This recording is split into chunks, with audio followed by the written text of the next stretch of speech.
Buenos días. Hoy día vamos a realizar una clase relacionada con la comunicación no verbal. Vamos a hablar de sus inicios, como cuáles son sus orientaciones teóricas y finalmente vamos a mostrar algunos ejemplos.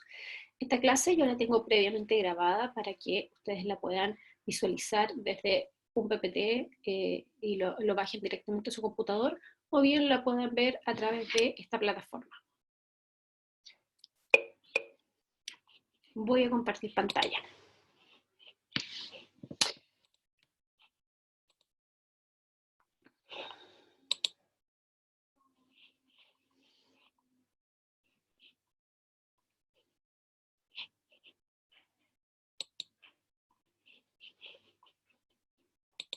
Entonces, como les decía, vamos a trabajar hoy día el concepto de la comunicación no verbal, que es muy importante en la comunicación humana. Y vamos a partir definiendo un poco cómo aparece el concepto de la comunicación no verbal. El siglo XX es el siglo de la comunicación de masas, una tendencia que se consolida y cobra fuerza en el siglo XXI, un periodo histórico dominado por la imagen y en el que es de vital importancia la apariencia personal, la gesticulación, el paralenguaje, la forma de darse a conocer al resto de la sociedad. La comunicación, por tanto, es constitutiva del hombre e intrínseca a su naturaleza. Para Platón, por ejemplo, el diálogo era el acto que producía la intercomunicación directa entre dos almas y que se establecía mediante palabras y gestos. Para poder hablar de comunicación, entonces, el ser humano tiene que tener conciencia de sí mismo y tiene que ser reconocido por el otro. Solo a partir de esta idea podemos dotar de pleno sentido el concepto de comunicación. Comunicación y ser personal son dos realidades que se necesitan y nutren mutuamente. La una no existe sin la otra.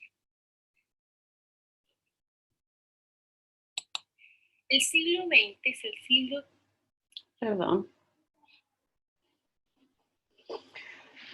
Dentro de la comunicación no verbal, entonces, vamos a aprender algunos conceptos que son la kinésica, la fonética y la proxémica, que son muy relevantes en la comunicación, especialmente en la comunicación política, ¿no? ¿Cuál es la distancia social, por ejemplo, que existe entre las personas y que comunica esa distancia social?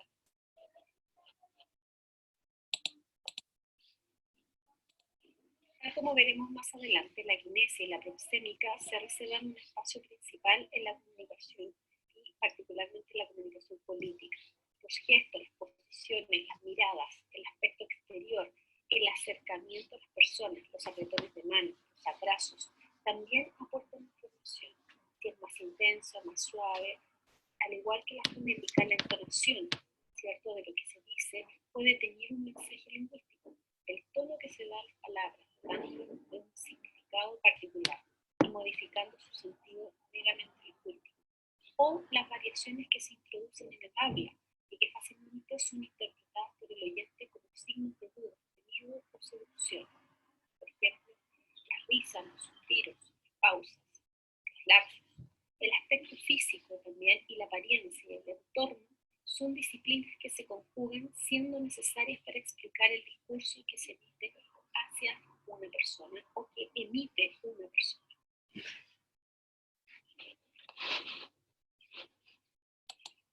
Tal como veremos más adelante, la kinesia y la proxémica se reservan. Goffman señala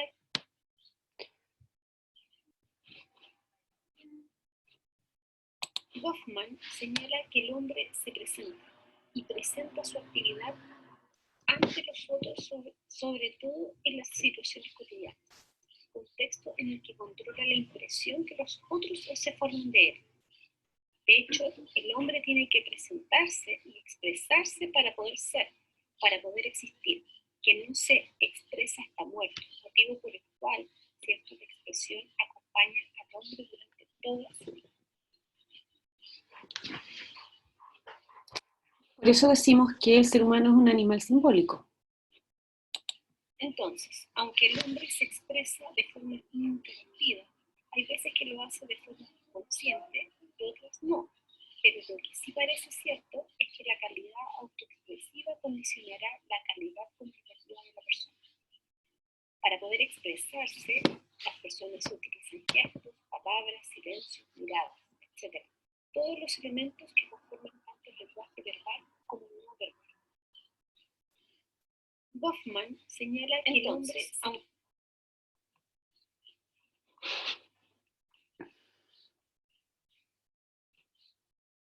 Vamos con la siguiente lámina.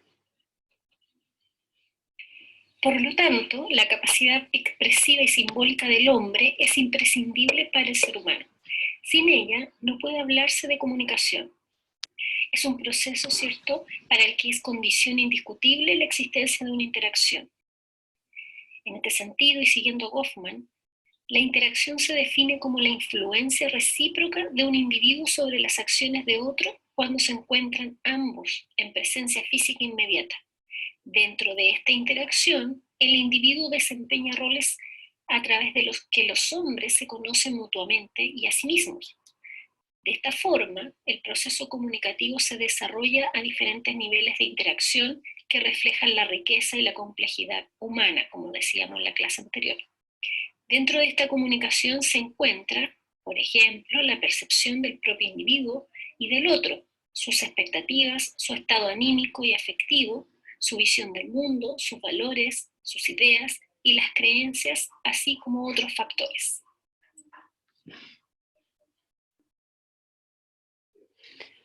Bueno, esta explicación la apoyamos, ¿cierto?, con lo que dice Paloma Santiago respecto, ¿cierto?, al simbolismo del hombre, ¿cierto? Dice la presencia del hombre simbólica porque su existencia es simbólica.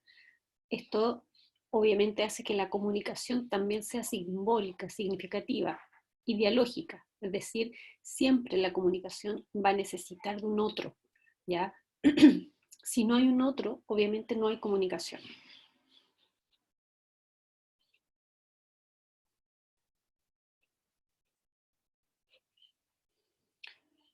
En ese sentido, entonces, podemos hablar de socialización. ¿Y qué es la socialización, cierto? Es como, cierto, la transmisión de cultura o de mensajes, cierto, a través del aprendizaje de otros, cierto, nos permite, cierto, ser parte de un grupo. Si no hay socialización, no hay integrantes nuevos. Vamos a la definición.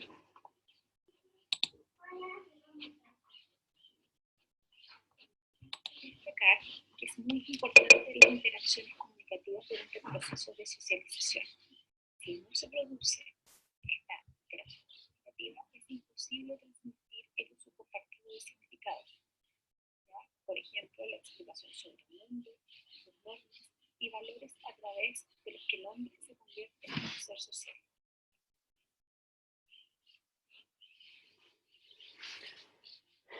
En este aspecto es súper importante conocer, ¿cierto?, esos significados que más adelante vamos a definir y vamos a reconocer. Todo lo que el hombre tiene o el ser humano, ¿cierto?, significa.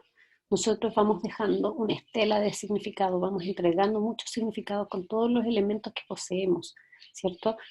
Partimos de la base o del axioma que todo comunica.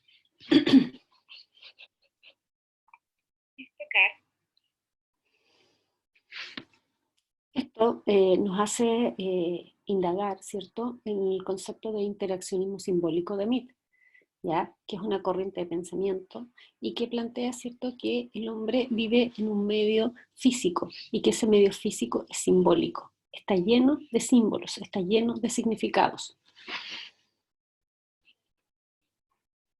Mead también señala un aspecto interesante cuando afirma que la comunicación humana implica ponerse en el lugar del otro, proceso que también conocemos, ¿cierto?, bajo el nombre de empatía. Por lo tanto, cualquier comunicación a través de símbolos significativos implica la capacidad de ponerse en el lugar del otro. De alguna manera, el emisor evoca cómo el receptor interpreta la comunicación.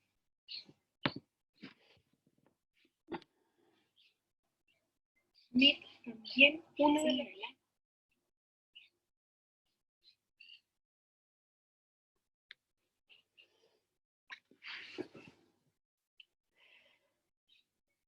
Cuando se habla de comunicación, ¿cierto? Pacher plantea lo siguiente, dice que el hombre, o el ser humano, dialoga utilizando la totalidad de su cuerpo, es decir, nosotros no solamente utilizamos el lenguaje verbal para comunicar, sino que también otros elementos que son externos a nuestro lenguaje, ¿ya? Y cito, desde el momento en que nos encontramos en la presencia de otro, se establecen y se superponen diferentes discursos, lo que se ve, lo que se oye, ¿cierto? Y por debajo de todo esto, el diálogo se elabora de una manera menudo inconsciente y concretamente representa el diálogo corporal. O sea, todo se integra. También el mensaje, como vamos a ver más adelante, ¿cierto? Importa el tono de voz, importa el volumen, la velocidad, las vacilaciones, el ritmo, etc.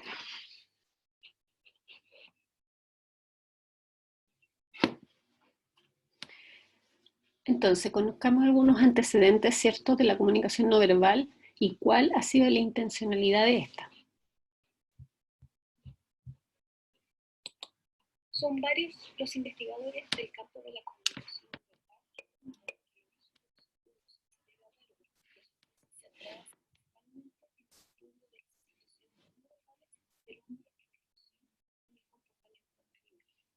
Una de sus conclusiones pasa porque la manifestación de las emociones es la fuente de la comunicación. De hecho, su obra titulada La expresión de las emociones de los hombres y los animales, que escribió en 1872, ha sido el antecedente clave de la mayoría de los estudios actuales sobre la comunicación no verbal, y de forma muy especial en el análisis de las expresiones del rostro.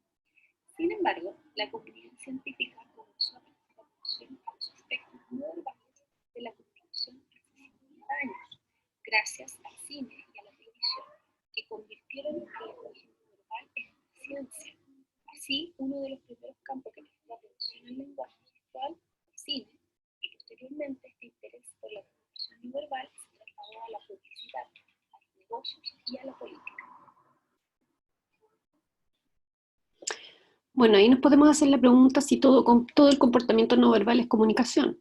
Sí, claro, que es comunicación, ¿cierto? ¿Y qué dice Poyatos? Dice, en el desarrollo de la comunicación interpersonal intervienen dos vertientes, una superficial y emergente, constituida por la voz, ¿cierto?, los gestos, y otra latente, más profunda, en la que intervienen las relaciones afectivas, intelectuales, sociales, etcétera, ¿cierto? Y que se van desmascarando durante el desarrollo de la comunicación.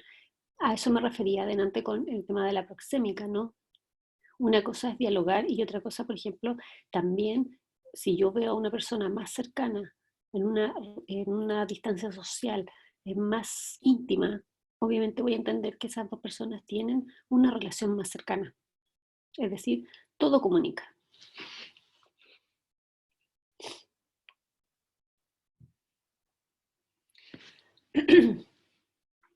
Entonces, vamos a estar hablando de la kinésica y la proxémica, ¿cierto? Que es el análisis del territorio personal entre las personas cuando socializan. Y los padres de la kinésica y la proxémica son, ¿cierto?, Rachel y Hall. Ambos empezaron a hablar de esto antes de hablar del concepto de comunicación no verbal.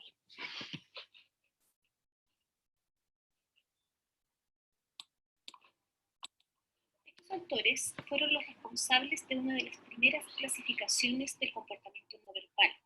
Así establecieron dentro del lenguaje de signos todas las formas de codificación en donde los gestos suplen a las palabras, números y signos de puntuación, por ejemplo, el saludo, las señales de dirección, los emblemas.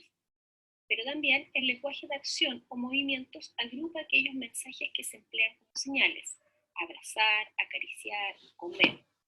Estos autores no pasaron por alto el lenguaje de objetos, y dentro del mismo incluyeron la utilización de objetos materiales como máquinas, ropa, utensilios, adornos, estructuras arquitectónicas, etc.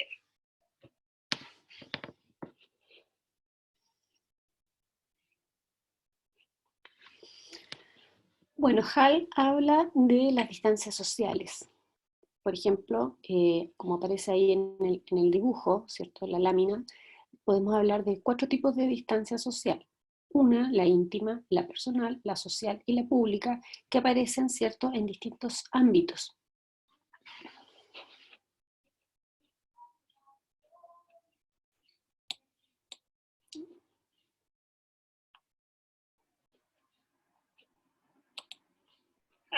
estudió el uso del espacio en diferentes culturas. Estableció 4 zonas diferenciadas para la interacción humana en el pueblo norteamericano que denominó distancia íntima, personal, social y pública, que pueden ver definida en la siguiente lámina. ¿Cierto? Hablamos de la íntima, ¿cierto? Cuando obviamente yo tengo una relación de mucha intimidad y confianza con las personas, ¿cierto? De mi entorno, puede ser mi novio, mi novia, ¿no? Mis hijos, etc. La personal, ¿cierto? Ya existe una distancia que va más o menos, si yo estiro el brazo, ¿cierto? Que va más o menos entre los 46 centímetros hasta 1,5 metros, lo que podríamos decir hoy día la distancia que deberíamos mantener como mínimo con otra persona, producto de la pandemia, ¿no? Generalmente esta distancia se mantiene con los compañeros de trabajo o con gente que no conocemos tan íntimamente. La social ya es mucho más extrema, más lejana, ¿cierto? Que tiene que ver con gente que no conozco directamente. Y la pública, evidentemente, tiene que ver con gente que, por ejemplo, en un evento masivo, ¿no? Donde yo me mantengo muy distante del protagonista.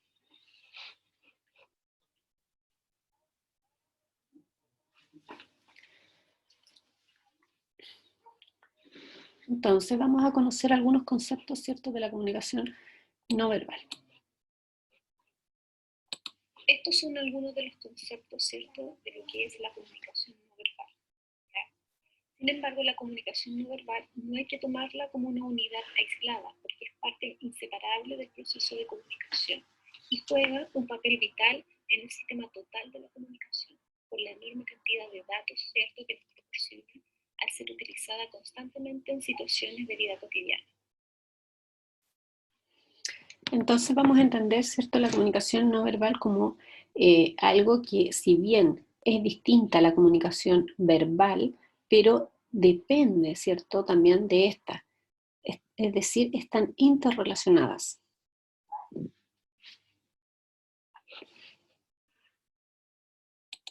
Edmund de Bottin define el silencio, ¿cierto?, señalando que la ausencia de palabra es como un medio de expresión y de comunicación, y llega a afirmar, ¿cierto?, que el silencio puede superar en fuerza la significación a la palabra esperada y puede situarse más allá de la palabra como prolongación ilimitada.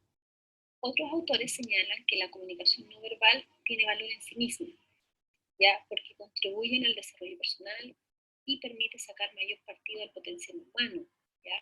Esto porque influye tanto en la imagen que damos de nosotros mismos como en el efecto que esto tiene sobre los demás. Vamos a la siguiente Estos son algunos de los conceptos.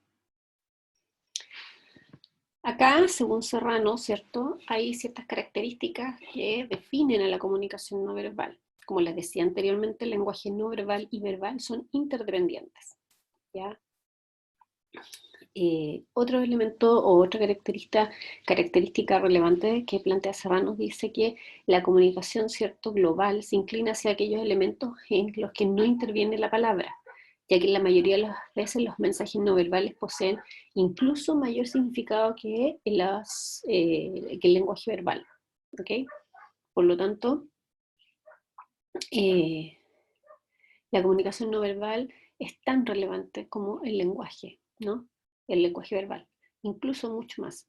Yo puedo estar diciendo algo, por ejemplo, y puede ser contradictorio con lo que yo estoy representando.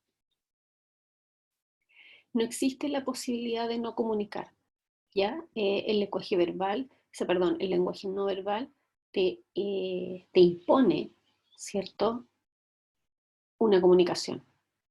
Aunque tú no quieras comunicar, el silencio, por ejemplo, también comunica.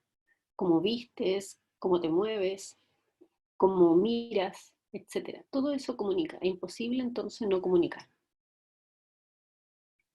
En los mensajes no verbales, plantea Serrano, ¿cierto?, es súper importante la función expresiva y emotiva, porque es referencial. Me está diciendo algo, me está comunicando si la persona está enojada, si está contenta, independientemente de lo que plantee el lenguaje verbal.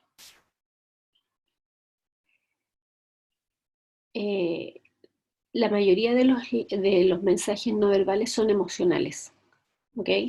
Y son emocionales porque son inconscientes y muchas veces involuntarios.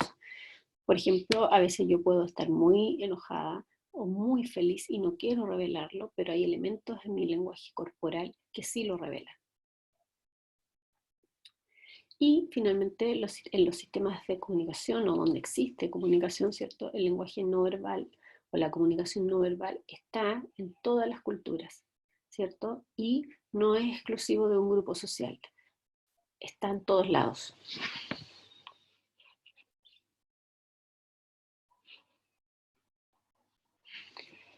Y acá, por ejemplo, podemos hablar de que el sistema comunicativo no verbal es muy heterogéneo, ¿cierto? Tenemos, por ejemplo, características del lenguaje no verbal que son el cuerpo, como el aspecto físico, los movimientos, el rostro, la mirada. Están los objetos, los artefactos, ¿ya? Que pueden ser los objetos que posee el sujeto en sí mismo, o bien los objetos que están alrededor de la escena. Por ejemplo, en una imagen, todos los elementos que acompañan esa escena son muy relevantes. Después lo vamos a ver cuando veamos código de significación. Y el paralenguaje tiene que ver, evidentemente, con los timbres, con la acentuación, con el ritmo, ¿cierto? Con el tono de la voz. Por lo tanto, si se dan cuenta, hay muchos elementos que son distintos, pero que en el fondo se complementan.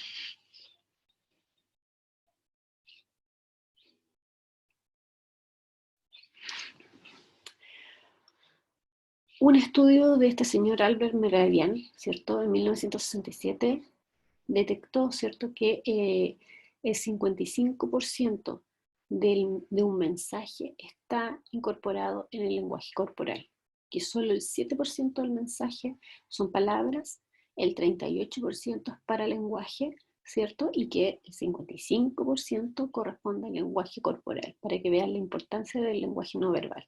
Y eso permite, obviamente, las relaciones comunicativas, es decir, que se produzca el proceso de comunicación.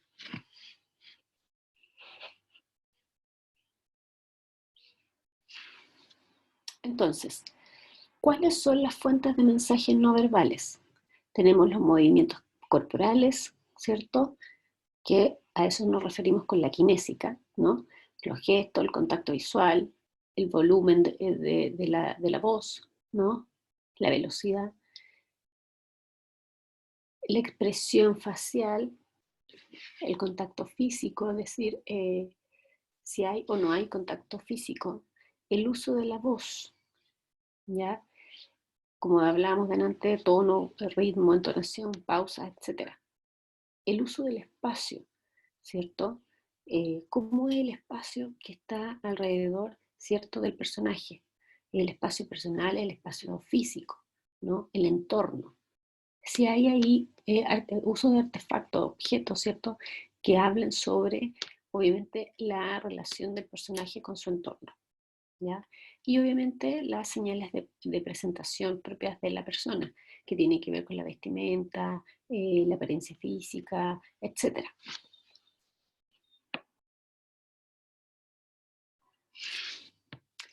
Acá podemos ver, por ejemplo, cómo se utiliza o cómo se analiza el lenguaje no verbal en la comunicación política, ¿ya? Kairos dice, cuando dos personas empiezan a hablar, inician una especie de danza rítmica, sutil, que les lleva a sincronizar de inmediato sus movimientos, sus posturas, su tono de voz, el tiempo que hablan y hasta la longitud de las pausas existentes entre el mensaje de uno y la respuesta del otro, ¿ya? La comunicación, para que exista, ¿cierto?, el proceso comunicativo, tiene que haber, como les decía anteriormente, tiene que haber un otro, pero además tiene que haber una conexión.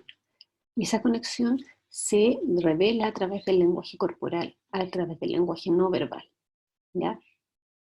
Se habla, por ejemplo, de un concepto que se llama rapport, que es la sintonía entre dos personas al comunicarse, o sea, es decir, la conexión, ¿cierto?, que tienen en este lenguaje corporal.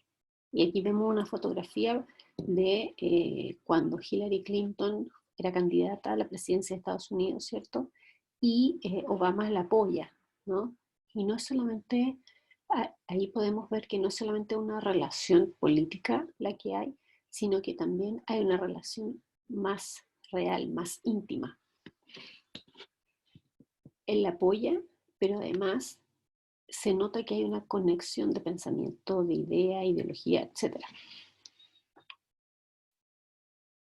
Y aquí, por ejemplo, podemos ver en detalle, ¿cierto?, los elementos corporales que hablan de este rapport, ¿ya?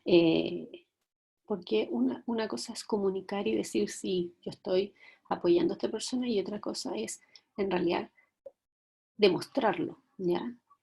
Entonces, por ejemplo, ellos cierran al mismo momento en que se abrazan los ojos, ¿ya? Ellos se ven felices, se ven contentos, ¿ya? Se ven relajados, ¿no? Y si se dan cuenta, sus manos están sujetándose de la misma forma, ¿no? Hay cierta conexión, o sea, más que cierta conexión. Ambos se rodean, ambos se abrazan.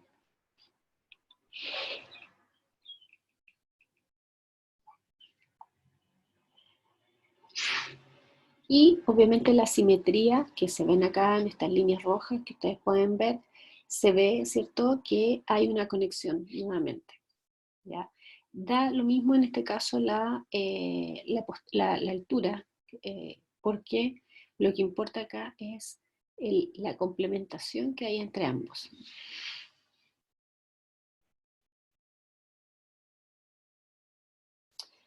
Acá tenemos otra imagen, ¿cierto?, que sirvió para memes, ¿no?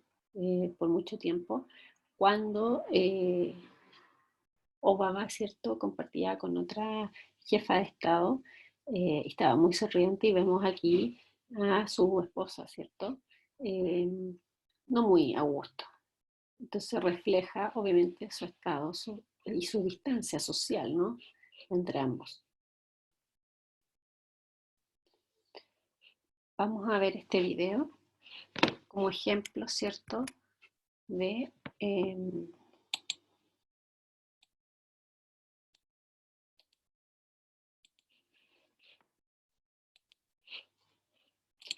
no sé si está...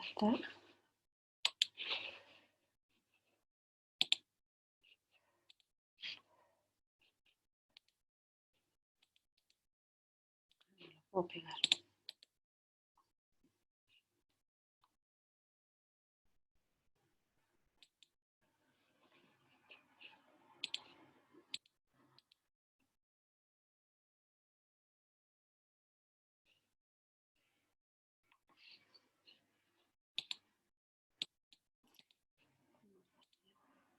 Vínculo.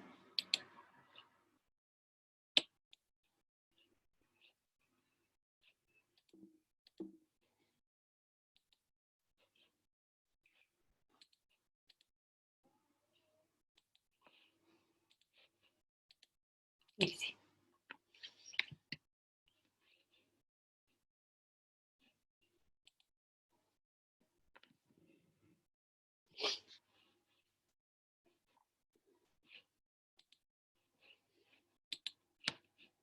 Entonces vamos a compartir una nueva pantalla.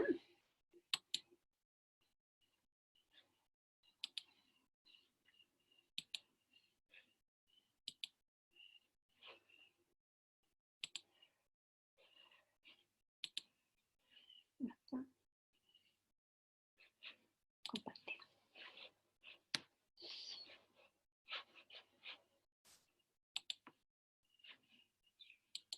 Most people perceive your relationship with the Russian president, this might be the right adjective, this being the Winter Olympics, they perceive it as being icy. How would you characterize your relationship with President Putin?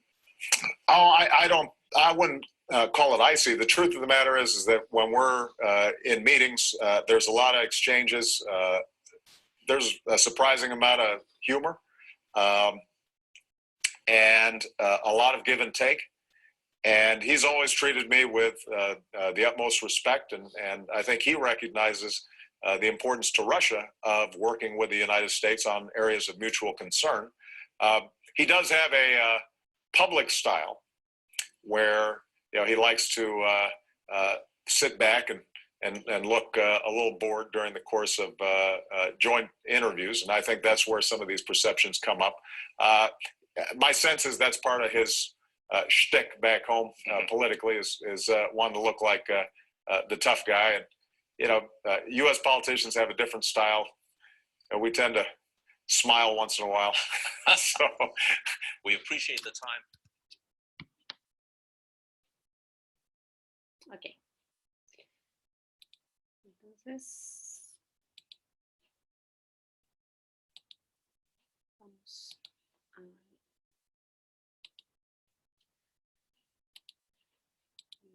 a volver a nuestra...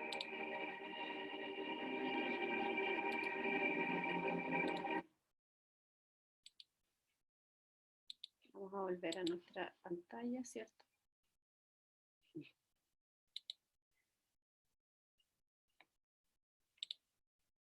Ya. Como pudieron ver, ¿cierto? Al principio de la entrevista, Obama se ve bastante tenso, ¿no? No mira a la pantalla. Evidentemente hay entre lo que está diciendo y lo que está demostrando hay una contradicción. Él dice que no, que la relación es buena, pero sin embargo no mira a la pantalla cuando está diciendo eso, no mira hacia adelante, sino que esquiva la mirada y se ve un poco tenso. Y después, cuando ya empieza a hablar de cómo son los gobernantes estadounidenses respecto a la sonrisa y eso, ya como que se relaja. Ahí entonces vemos algunos elementos de la comunicación no verbal, ¿cierto?, que reflejan una contradicción y que es imposible, como planteábamos anteriormente, no comunicar. Bueno, esta es la clase de hoy.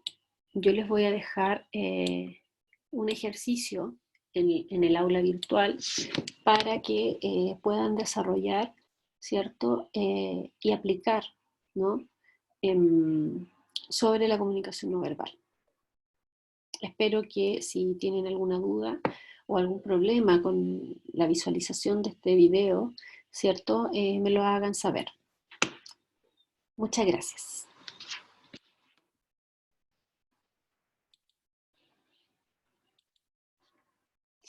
Nos vemos la próxima semana y recuerden revisar el correo Gmail donde yo voy a dejar este material y voy a dejar un texto además que complementa este material para un trabajo futuro.